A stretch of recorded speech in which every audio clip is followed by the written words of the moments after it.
ಕೊಲೆಗಡುಕರನ್ನ ಹಿಂದಿಟ್ಕೊಂಡು ದಬ್ಬಾಳಿಕೆ ನಡೆಸ್ತಾ ಇದ್ದಾರೆ. ಭರತ್ ರೆಡ್ಡಿ ವಿರುದ್ಧ ಗಂಭೀರ ಆರೋಪವನ್ನ ರೆಡ್ಡಿ ಮಾಡ್ತಾ ಇದ್ದಾರೆ. ವಾಲ್ಮೀಕಿ ಪುತ್ಥಳಿ ಪ್ರತಿಷ್ಠಾಪನೆ ಹೆಸರಲ್ಲಿ ಊರಿಗೆ ಬೆಂಕಿ ಹಚ್ಚೋದಕ್ಕೆ ಇವರು ಹೊರಟಿದ್ದಾರೆ. ಕಾಂಗ್ರೆಸ್ ಶಾಸಕ ಭರತ್ ರೆಡ್ಡಿ ವಿರುದ್ಧ ಗಂಭೀರ ಆರೋಪ ಜನಾರ್ದನ ರೆಡ್ಡಿ ಅವರಿಂದ. ಕೊಲೆಗಡುಕರನ್ನ ಹಿಡ್ಕೊಂಡು ಇವರು ಇಷ್ಟೆಲ್ಲ ಮಾಡೋದಕ್ಕೆ ತಯಾರಿಗಳನ್ನ ಮಾಡಿಕೊಂಡಿದ್ರು, ಹತ್ಯೆಗೆ ಸಂಚನ್ನ ರೂಪಿಸಿದ್ರು ಅಂತ ಆರೋಪಿಸಿದ್ದಾರೆ.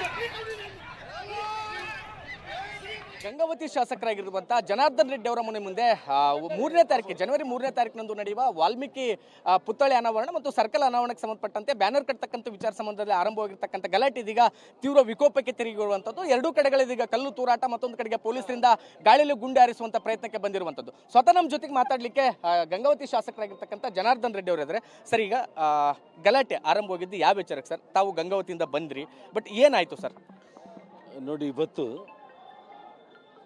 ನಾನು ಗಂಗಾವತಿಯಲ್ಲಿ ಒಂದು ರೈತರಿಗೆ ಸಂಬಂಧಪಟ್ಟ ಅಭಿವೃದ್ಧಿ ಕೆಲಸಗಳು ಜೊತೆಗೆ ಅಲ್ಲಿ ಚನ್ನಬಸವ ತಾತ ಜಾತ್ರೆ ಅಂತೆ ಬ್ಯಾನರ್ ಕಟ್ಟೋ ವಿಚಾರಕ್ಕೆ ಸಂಬಂಧಪಟ್ಟಂತ ಗಲಾಟೆ ಇದೀಗ ಕಲ್ಲು ತೂರಾಟ ಆಯಿತು, ಗ್ಯಾಸ್ ಫೈರ್ ಆಯಿತು. ಅದ್ರ ಜೊತೆಗೆ ಇದೀಗ ಓರ್ವ ವ್ಯಕ್ತಿಯ ಕೊಲೆಯೂ ಕೂಡ ನಡೆದಿರುವಂಥದ್ದು. ಮತ್ತೊಂದು ಕಡೆಗೆ ಕಾಂಗ್ರೆಸ್ ಮತ್ತು ಬಿಜೆಪಿ ಕಾರ್ಯಕರ್ತರುಗಳು ಸಾಕಷ್ಟು ಜನರು ಗಾಯಗೊಂಡಿರುವಂಥದ್ದು, ಅದರಲ್ಲಿ ಪೊಲೀಸರು ಕೂಡ ಗಾಯಾಳುಗಳಾಗಿರುವಂಥದ್ದು.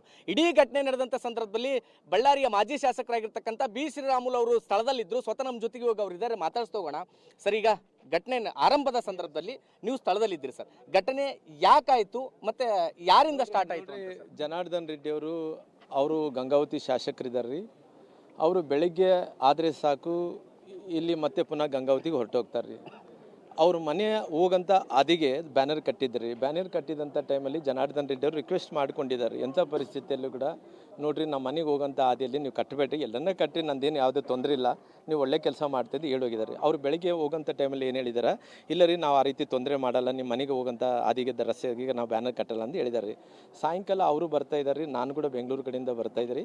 ಬಂದಂಥ ಟೈಮಲ್ಲಿ ಜನಾರ್ದನ್ ರೆಡ್ಡಿ ಅವರು ಹೇಳಿದ್ರು, ರಾಮ್ಲು ಈ ರೀತಿ ಘಟನೆ ಆಗ್ತಾಯಿದೆ ಅಂತೇಳಿ. ನಾನು ತಿಳಿಸಿದಂಥ ಟೈಮಲ್ಲಿ ನಾವು ಇಲ್ಲೇ ಸೇರಿದ್ದೀವಿ, ನಾವು ಜನಾರ್ದನ್ ರೆಡ್ಡಿ ಅವರು ಇಲ್ಲೇ ಸೇರಿದ್ದೀವಿ. ಇಲ್ಲ, ನಾವು ಮನೆ ಕಡೆಯಿಂದ ಬಂದ್ರಿ, ನಾವು ಅವರು ಜನಾರ್ದನ್ ರೆಡ್ಡಿ ಅವರು ನಮ್ಮ ಮನೆ ಕಡೆ ಬಂದು ನಾವಿಬ್ಬರು ಸೇರಿ ಬಂದಿವಿ. ಬಂದ ತಕ್ಷಣ ಇಲ್ಲಿ ಬಂದ ತಕ್ಷಣ ಯಾರೋ ಅವರು ಸತೀಶ್ ರೆಡ್ಡಿ ಅನ್ನೋಂಥ ವ್ಯಕ್ತಿ, ಅವ್ರ ಹತ್ರ ಸುಮಾರಾಗಿ ಒಂದು 10 ಮಂದಿ ಗನ್ಮ್ಯಾನ್ಗಳಿದ್ದಾರೆ ರೀ. ಅವರು ಖಾಸಗಿ ಗನ್ಮ್ಯಾನ್ಗಳ ಜೊತೆಯಲ್ಲಿ ಅವನು ಪ್ರೈವೇಟ್ ಗನ್ಮ್ಯಾನ್ಗಳ ಕಡೆ ಇದ್ದಾರೆ. ಗೌರ್ಮೆಂಟ್ ಗನ್ಮ್ಯಾನ್ಗಳಿದ್ದಾರೆ, ಖಾಸಗಿ ಗನ್ಮ್ಯಾನ್ಗಳಿದ್ದಾರೆ. ಅವನೇನು ML ಅಲ್ಲ ರೀ, XML ಅಲ್ಲ, ಎಕ್ಸ್ ಮಿನಿಸ್ಟರ್ ಅಲ್ಲ, ಯಾವನೂ ಅಲ್ಲ ರೀ.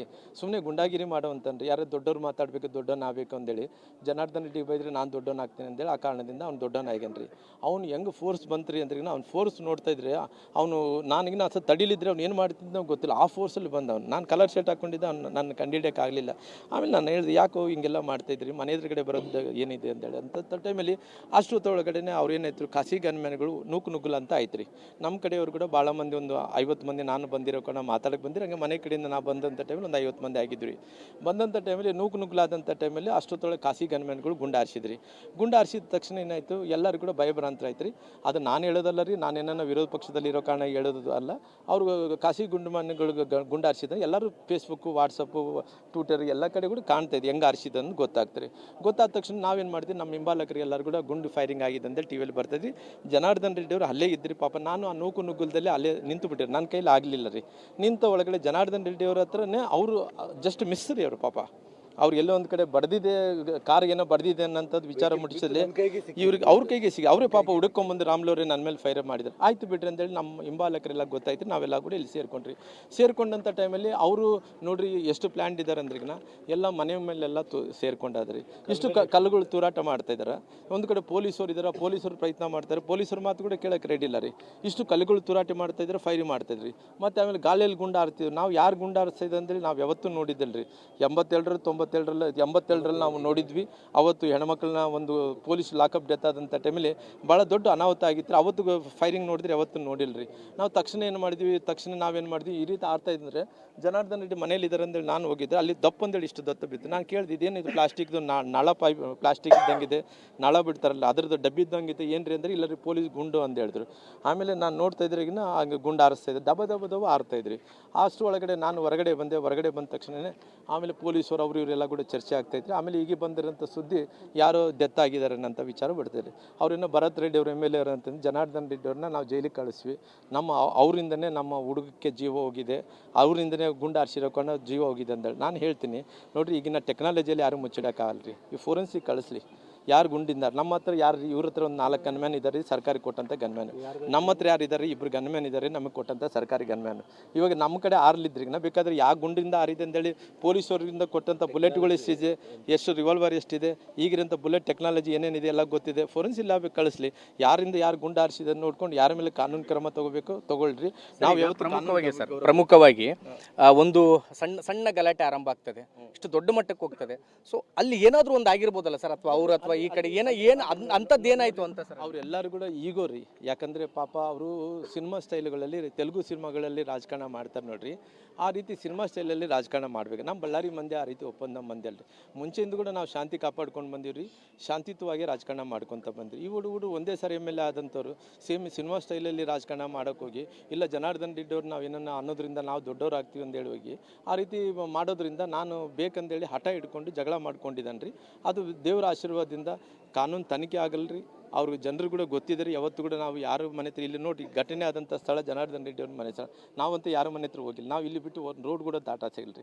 ಬೇಕಾದ್ರೆ ನಾವು ಯಾವತ್ತಿದ್ರೂ ಕೂಡ ಕಾನೂನಿಗೆ ಗೌರವ ಕೊಡ್ತೀವಿ, ಸಂವಿಧಾನಕ್ಕೆ ಗೌರವ ಕೊಡ್ತೀವಿ. ಸಂವಿಧಾನಕ್ಕೆ ಏನು ಗೌರವವನ್ನು ಕೊಡ್ತದೋ ಸಂವಿಧಾನದ ಮೂಲಕ ಇದನ್ನ ಯಾರು ತಪ್ಪಿದಸ್ತರೋ ಅವ್ರನ್ನ ಶಿಕ್ಷೆ ಮಾಡೋಂಥ ಕೆಲಸ ಆಗಲ್ಲ. ಸರ್, ಈಗ ಆರಂಭದಲ್ಲಿ ನೀವು ಸ್ಥಳಕ್ಕೆ ಬಂದಿದ್ರೆ ಆ ಸಂದರ್ಭದಲ್ಲಿ ಸತೀಶ್ ರೆಡ್ಡಿ ಅವರಿದ್ದರು, ಒಂದಿಷ್ಟು ನೂಕಾಟ ತಳ್ಳಾಟ ಆಯಿತು, ಜನಾರ್ದನ್ ರೆಡ್ಡಿ ಅವರು ಆ ಭಾಗದಿಂದ ಬರ್ತಿದ್ರು.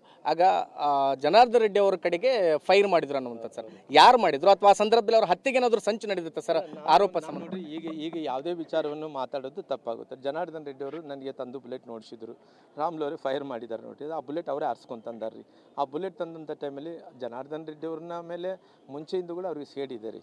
ಯಾಕಂದರೆ ಜನಾರ್ದನ್ ರೆಡ್ಡಿ ಅವರು ಮುಂಚೆಯಿಂದ ಕೂಡ ನ್ಯಾಯದ ಪರವಾಗಿ ಇರೋಂಥ ವ್ಯಕ್ತಿ ರೀ, ಅಭಿವೃದ್ಧಿ ಪರವಾಗಿ ಇರೋದಂಥ ವ್ಯಕ್ತಿ ರೀ, ಯಾವತ್ತು ಕೂಡ ಬಡವರ ಪರವಾಗಿ ಇರೋಂಥ ವ್ಯಕ್ತಿ ರೀ. ಯಾವತ್ತು ಕೂಡ ಈ ಉತ್ತರ ಕರ್ನಾಟಕದಲ್ಲಿ ನಮ್ಮ ಕಲ್ಯಾಣ ಕರ್ನಾಟಕ ಭಾಗದಲ್ಲಿ ಯಾವತ್ತು ಕೂಡ ಜನಪ್ರಿಯತೆಯನ್ನು ಗಳಿಸ್ಕೊಳ್ಳೋಂಥ ಒಬ್ಬ ರಾಜಕಾರಣಿ. ಆ ಸಂದರ್ಭದಲ್ಲಿ ಅವ್ರಿಗೆ ನೋಡ್ರಿ, ಸುಖ ಇದ್ದಂಥ ಟೈಮಲ್ಲಿ ನಾವು ಬರೋಂಥ ವ್ಯಕ್ತಿಗಳಲ್ರಿ. ನಾವು ಕಷ್ಟ ಇದ್ದಂಥ ಟೈಮಲ್ಲಿ ಬರಬೇಕಾಗುತ್ತೆ ನೋಡ್ರಿ. ಅವ್ರು ಕಷ್ಟ ಬಂದಿದ್ದೆ ನಾವು ಬಂದಿದ್ದೀವಿ ರೀ. ಇವತ್ತು ಅವರು ಪಾಪ ಅವ್ರ ಮನೆ ಹತ್ರ ಬಂದು ಈ ರೀತಿ ದೌರ್ಜನ್ಯ ಮಾಡ್ತಾಯಿದ್ರೆ, ಅವರು 30 ವರ್ಷಗಳ ಕಾಲ ರಾಜಕಾರಣ ಮಾಡಿದ್ದಾರೆ, ನಾವು 30 ವರ್ಷಗಳ ಕಾಲ ರಾಜಕಾರಣ ಮಾಡಿದ್ವಿ. ಇಷ್ಟು ದೌರ್ಜನ್ಯ ನಾವು ಯಾವತ್ತಿದ್ರೂ ಕೂಡ ಅವರು ಎಷ್ಟೋ ಮಂದಿ ಸರ್ಕಾರ ಇರೋಂಥ ಟೈಮಲ್ಲಿ ಕೂಡ ಯಾರೋ ಮಂತ್ರಿಗಳ ಮನೆ ಹತ್ರ ಹೋಗಿ ನಮ್ಮ ಬ್ಯಾನರ್ ಕಟ್ ಅನ್ನೋದಾಗಲಿ, ನಾವು ಜಗಳ ಮಾಡ್ಕೊಳೋದಾಗಲಿ, ಇಲ್ಲ ಅವ್ರ ಮನೆ ಹತ್ರ ಹೋಗಿ ನಾವು ಈ ರೀತಿ ಆಗ್ಬೇಕನ್ನಂತ ಯಾವುದು ಕೂಡ ನಾವು ಮಾಡಲಿಲ್ಲ. ನಮ್ಮ ಇತಿಹಾಸ ಬ್ಯಾಕ್ಗ್ರೌಂಡ್ ಹಂಗಲ್ಲ ರೀ. ನಾವು ಬಡವರ ಪರವಾಗಿ, ನ್ಯಾಯದ ಪರವಾಗಿ, ಸಂವಿಧಾನ ಪರವಾಗಿ ರಾಜಕಾರಣ ಮಾಡಿದಂಥ ವ್ಯಕ್ತಿಗಳು. ಇವತ್ತು ಈ ರೀತಿ ಅನಾಹುತ ಆದಂಥ ಟೈಮಲ್ಲಿ ಕಾನೂನು ಏನಿದೆ ಅದಕ್ಕೆ ಕೇರ್ ತೊಗೊಳ್ರಿ. ದ ರಿಮೈನಿಂಗ್ ಥಿಂಗ್ಸ್ ಏನಿದೆ ರೆಸ್ಪಾನ್ಸಿಬಿಲಿಟಿ ಸರ್ಕಾರ ಜವಾಬ್ದಾರಿ ವಹಿಸಿ. ಸರ್, ಈಗ ಕಾಂಗ್ರೆಸ್ ಕಾರ್ಯಕರ್ತರ